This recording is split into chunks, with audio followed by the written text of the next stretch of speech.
Greetings and welcome back to Haftarot, the weekly video cast in which we take a look at the upcoming week's Haftara, its basic message, and the way that it is associated with the Kriyat Torah that it follows. My name is Yitzchak Etshalom, and I'm delighted to be making a siyum with you on Sefer Vayikra as we read Parashat Behar Behukotai, or perhaps Parashot Behar Behukotai, depending how we understand it, and we take a look at the associated Haftarah. But first, I'd like to take a look at the timing of these Haftarot, of these kriyot.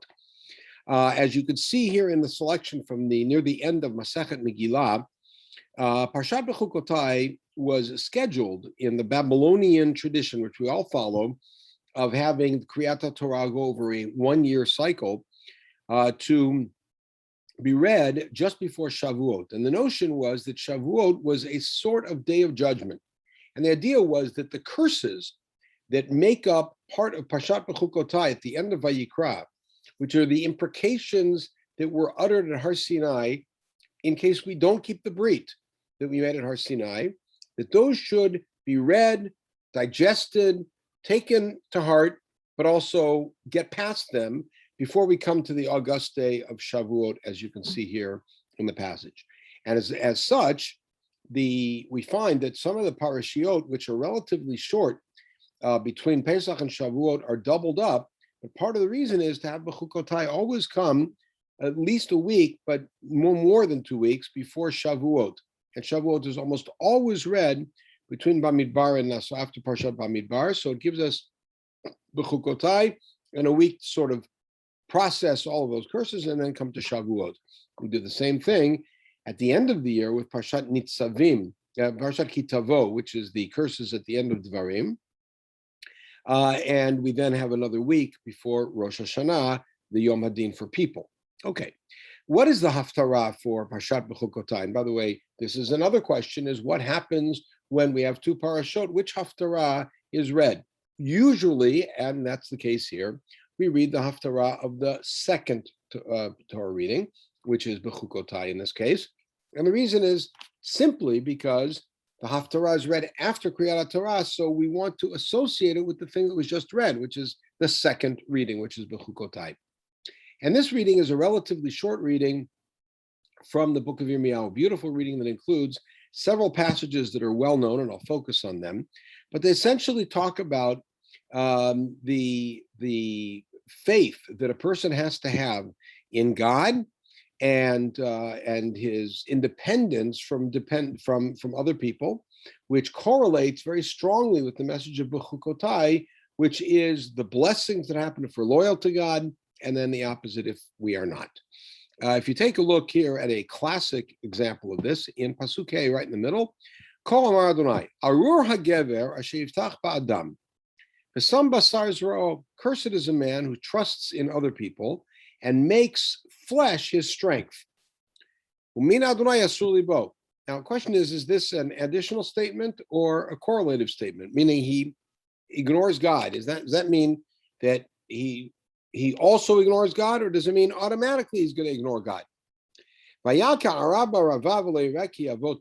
be like some sort of bush out in the desert. He won't even understand when good things come. He'll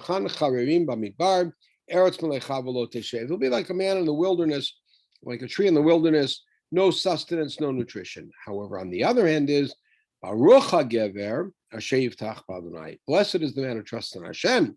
And God then will become his source of trust. And again, the question is that a conjunction? And also, he makes God his source of trust, or that automatically God will become his miftach. Then he will be like a tree planted by the water. In other words, not like a bush out in the desert. It's got no sustenance and no staying place and blows around, but rather it's planted by the water. He sends his roots to a distance there at the banks. He won't be bothered when heat comes because there's shade. His leaves will always be fresh. He won't be afraid during times of famine. He won't ever stop making pirot. Okay, beautiful message. And by the way, we're quite familiar with this. And that last pasuk about the righteous one evokes for us the first chapter of Tehillim. However, Yirmiyahu then continues, Akov halev mikol v'anushu. The heart is quite deep. The heart is quite treacherous. The heart is quite mortal. Mi yeda'enu. Who can actually see it? Who can discern it? Which means these ideas of where you put your trust and how you are and where you put your priorities are not things that any human being can discern. It's something you know, and you know them in the depths of your heart. But ani Adonai choker lev bochen kleot. I, Hashem, go to the depths of the heart and I check into the insides. And this raises the stakes to a new degree. It means not only am I going to judge you, says God, for your actions and your interpersonal relations, but also for your attitudes that are deep and no one else can see, but I can see them. And we see at the end that the Navi then turns and says, Rifa'eni Adonai ve'erafeh. This is where we get the nusach of our tefillah, Rifa'enu. Heal me, Hashem, and I'll be healed. Hoshi'eni ve'ivashea. Save me and I'll be saved. Ki tilati ata. And this has a double meaning here. One of them is that the consequence of this attitude is, if I need healing, I'm going to turn to God. If I need saving, I'm going to turn to God.